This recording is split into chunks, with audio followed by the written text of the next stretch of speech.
এমন একটা সময় পার করছি, না পারছি কাজকর্ম ফেলে রেখে শুয়ে থাকতে, না পারছি বসে থাকতে।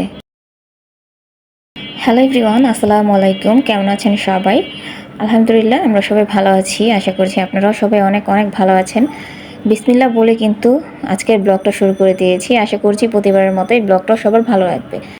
মনে চাইলেই কিন্তু সব কিছু করতে পারি না, কারণ এমন একটা সময় পার করছি, অনেক টাফ হয়ে যাচ্ছে আমার জন্য। খুব অসুস্থ থাকি, একসময় ভালো লাগে, একসময় খারাপ লাগে। ভালো মন্দ নিয়েই কিন্তু আমার দিনকাল চলছে।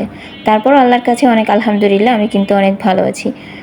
আর এই যে যখনই আমার বোন আসে তখনই কিন্তু মনের যত আক্ষেপ আছে, মনের যত কথা আছে, সব কথাই কিন্তু আমার বোনের সাথে বলি। কারণ আমার কাছে মনে হয় কমফোর্টেবল আমি আমার বোনের কাছে বললেই আমার সেই কাজটা হয়ে যাবে। আর আমার যদি কোনো কিছু খেতে ইচ্ছে করে তাহলে সেটাও হয়ে যাবে। কয়েকদিন ধরে মনে মনে বলছিলাম যে আমার না খুব খুদের ভাত আর ভর্তা খেতে ইচ্ছে করছে, কিন্তু এমন সময় কিন্তু আমি শিলপাটায় বেটে ভর্তা বানানোটা আমার পক্ষে একেবারেই অসম্ভব। আর বেশি একটা কাজও করতে ইচ্ছে করে না। তো এই যে এখন আমার বোন এসেছে, তাই কিন্তু আমার বোনের হাতে আমি ভর্তা আর হচ্ছে খুদের ভাত রান্না করে নিচ্ছি। আর আজকে এটাই কিন্তু দুপুরে খাবো।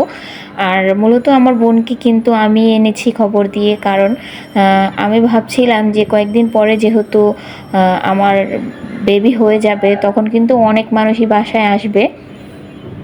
তখন দেখা যায় যে অনেক কাজ থাকবে। তো এখন যদি ফ্রোজেন করে কিছু কিছু আইটেম রেখে দেই তাহলে কিন্তু খুব সুন্দর করে মানুষকে সমাদর করা যাবে। দেখা যায় অনেক মানুষ কিন্তু হুট করে চলে আসে বেবি দেখতে, তো তখন কিন্তু ওনাদেরকে সেভাবে একটু আপ্যায়ন করতে পারবো।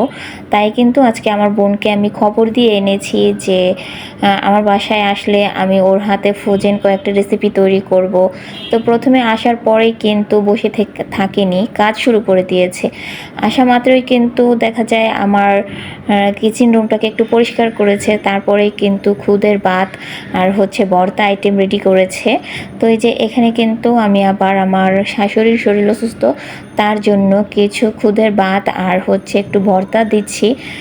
উনি কিছু খেতে পারে না হয়তো, বা যদি একটু ভালো লাগে খুদের ভাতটা, কারণ অনেক সময় কিন্তু অনেক ভালো ভালো খাবার আমাদের মুখে রুচি আনে না, কিন্তু ছোট ছোট যে যে ভর্তার রেসিপিগুলা সেগুলো কিন্তু অনেক অমৃত মনে হয়।